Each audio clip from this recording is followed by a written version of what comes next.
آج دنیا میں بہت سے لوگ کہتے ہیں یہ عرب کنٹریز کیوں نہیں کر رہے. بھائی عرب ممالک 3 بڑی جنگیں لڑ چکے ہیں. یہ جو لوگ الزام لگاتے ہیں نا کہ عرب چپ کر کے بیٹھے ہوئے ہیں, مصر کیوں نہیں کر رہا.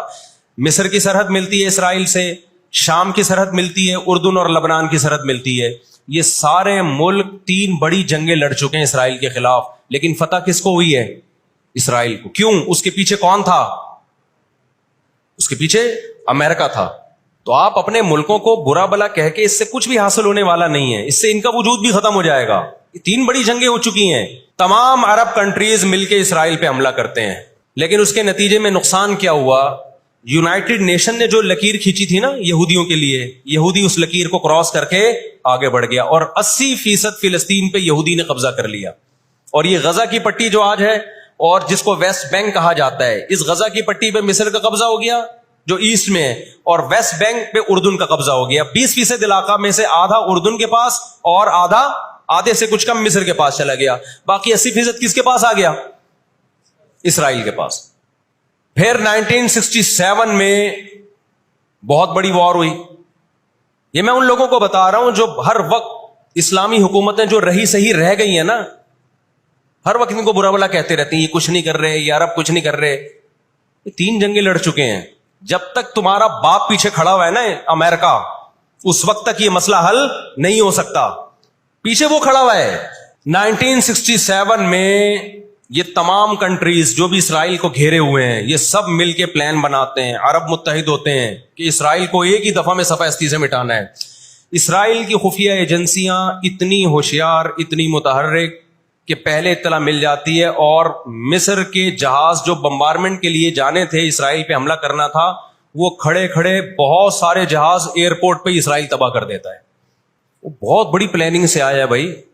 تو عرب کو شکست ہوتی ہے, اور نقصان کیا ہوتا ہے کہ الٹا عربوں کے علاقے اپنے ہاتھ سے نکل جاتے ہیں. مصر کا بہت بڑا علاقہ چلا گیا, غزہ بھی خالی ہو گیا, ویسٹ بینک بھی خالی ہو گیا, اور یہ سارے علاقے کس کے قبضے میں چلے گئے؟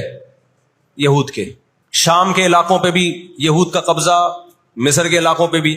1973 میں پھر عرب ممالک مل کے لڑتے ہیں اسرائیل کے خلاف تاکہ اپنے علاقوں کو خالی کرائیں ہم. اس میں بھی کیونکہ امریکہ بھرپور سپورٹ کر رہا تھا اسرائیل کو, دبا کے اسلحہ دے رہا تھا. رزلٹ کس کے خلاف گیا؟ مسلمانوں کے خلاف, عربوں کے خلاف. اور ان کو اندازہ ہو گیا کہ اس جنگ میں ہم اپنے علاقے خالی نہیں کروا سکتے. سعودی عرب میں اس دور میں غیرت مند بادشاہ تھے شاہ فیصل شہید رحمۃ اللہ علیہ, اللہ ان کی مغفرت کرے, ان کے درجات بلند کرے, بڑے مجاہد تھے. انہوں نے عرب ممالک کا اجلاس بلایا اور تیل کی سپلائی بند کر دی. سمجھتے ہیں بات کو کہ نہیں سمجھتے؟ جب تیل کی سپلائی بند ہوئی, اللہ تعالیٰ نے وسائل تو آج بھی مسلمانوں کو دیے ہیں, تیل کی سپلائی بند کی ہے تو اسرائیل گھٹنے ٹیکنے پر مجبور ہو گیا. پھر امریکہ بہادر بیچ میں آئے ایک بڑے بزرگ کا کردار ادا کرتے ہوئے کہ دیکھو لڑائی بڑائی معاف کرو, اللہ کا گھر صاف کرو, بیٹھ کے مذاکرات کی میز پہ آ جاؤ. تو یہاں بھی مذاکرات کی میز کے پیچھے تیل کا ڈنڈا تھا, سمجھ رہے ہو؟ عربوں کے پاس جو تیل کی اللہ نے ان کو ایک طاقت دی ہے نا, وہ استعمال کی انہوں نے.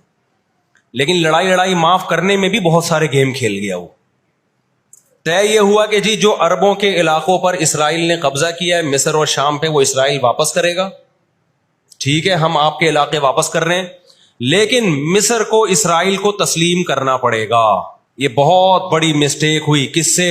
بولو, مصر سے. وہ اس پہ آمادہ ہو گئے, چلو ہمارے علاقے تو ہمیں واپس مل رہے ہیں. غزہ سے بھی مصر نے فوجیں ہٹا لیں, غزہ کا علاقہ بھی اسرائیل کے حوالے کر دیا. مصر کو یہ لگا کہ مرتا کیا نہ کرتا. مصر نے جب یہ علاقے واپس کیے اور اسرائیل کو تسلیم کیا تو بہت سارے عرب کنٹریز مصر کے خلاف ہو گئے اور عرب اتحاد سے مصر کو نکال دیا. وہ جو بعد میں داخل بھی کر لیا, پھر 1989 میں دوبارہ داخل کر لیا. فلسطینیوں کو اندازہ ہو گیا کہ یہ ممالک جو کچھ کر سکتے تھے کیا ہے, اب ہمیں ہی کرنا پڑے گا. اب ہم دنیا سے کیا ہو گئے ہیں؟ مایوس. لیکن ان کی غیرت کو 100 بار سلام, انہوں نے شکست تسلیم نہیں کی. دنیا کے مسلم کنٹریز نے شکست مان لی, انہوں نے نہیں کی. لڑتے رہے بالآخر غزہ کا علاقہ, غزہ سے یہودیوں نے اپنی فوجوں کو یہ غزہ آزاد کرایا. انہوں نے, کوئی ان کے ساتھ نہیں تھا, اکیلے لڑ رہے تھے.